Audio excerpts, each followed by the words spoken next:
Good morning and welcome to the Northland News. I'm Alex Akmus. The Northland News is a weekly news program produced and directed by the broadcasting students at Park University. If you have a news tip, you can always email us at steve.youngblood@park.edu. Park University played host to a famous author yesterday, and the Northland News' Reginald Mack sat in on the class. You kind of like the forest for the trees. You get so focused on gathering information and trying to actually write it. Tony Russo enlightened students at Park University McKay Building in room 26 of his experience as a journalist and his creating of the story Murder Factory, zip code 64130. And I don't know, it's kind of interesting the way things work. So much to share with the students about his experience with creating the story, talking with inmates in prison, and the response from people who were pleased and upset with the story. Students had their very own questions to ask Rizzo. Mr. Rizzo, you said that you came up with the name Murder Factory? Yeah. And did you have regretfully? Did you have people that you were working with that came up with other names? It's like a murder factory, and then the editors are like, "Hey, that sounds pretty good." It's catchy and everything. About in your story where you had that there was a certain level of mistrust between the community and the authorities and local politicians. Do you feel like when there is criticism after a story like this comes out, does it further insulate that part of the community from reaching out and trusting other parts that might be able to help? Issue of people having mistrust of the police. Not only were the students interested in Mr. Rizzo's experience, but here is what Mr. Rizzo had to say to other students, to why he's a journalist and why he enjoys the opportunity. Done something really interesting or extraordinary, and you just kind of see, people who like maybe have gone through some really hard times or some, gone through a bad experience, and they've been able to just come out of it, the strength and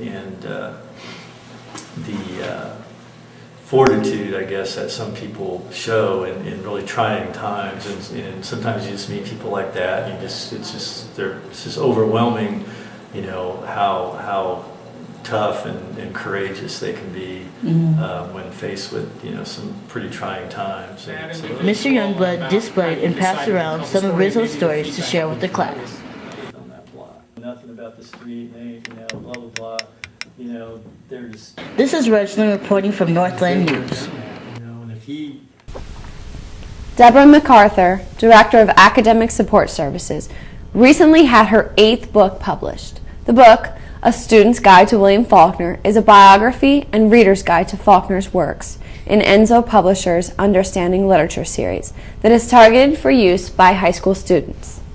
The book is MacArthur's 2nd in this series, her 4th about an American author, and her 8th nonfiction book for young readers.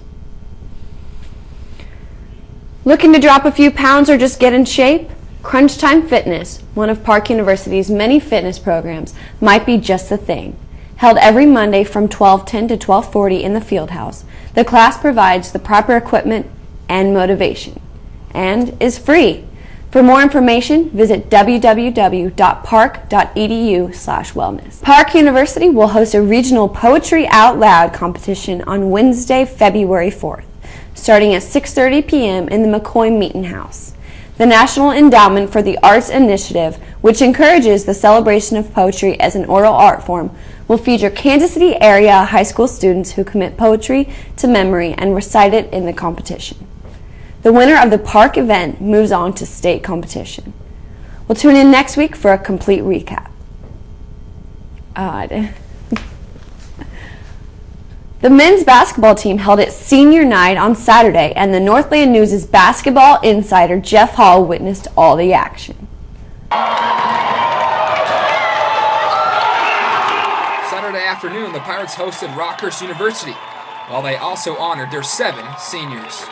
Milan Susanjar, Marcus Seidel, John Merriweather, Nate Duncan, Chris Jones, Duron Cherry, and Michael Zimmerman were all honored before the game. I can't say enough about them. I think they'll go out in the real world and they'll be able to do some very positive things.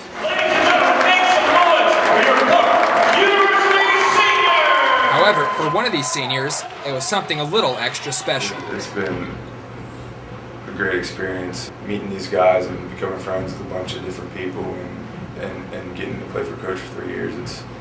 It's made me a better basketball player and then a better person. Park's signal caller has withstood the test of time, starting in all 84 games since he stepped foot on campus. He's done a tremendous job. And for a guy to start 84 games in a row or consecutive, I got a lot of faith and confidence in him. If something breaks down or we're not doing something right on the offense or defense, he's a smart enough player and person. He's that extended coach on the floor. The Pirates would dominate Rockhurst 79-58. While Zimmerman and the seniors got their final ovation, into the game came freshman Tyler Price, who still has 4 years to build a streak of his own. For the Northland News, I'm Jeff Hall. The Park University women's basketball team faced off against College of the Ozarks last night. The Lady Pirates were down 9-4 early in the game. Despite many efforts, Park was never quite able to come back. The final score was 75-57. The loss drops the Lady Pirates to 4-16 on the season. The team was led in scoring for the 12th time this season by Brianne Edwards. Park is in action next on Saturday the 7th in the Brecken Sports Center. Well, that does it for this edition of the Northland News. We will be back next week with all the latest news from around Park University. Have a good day.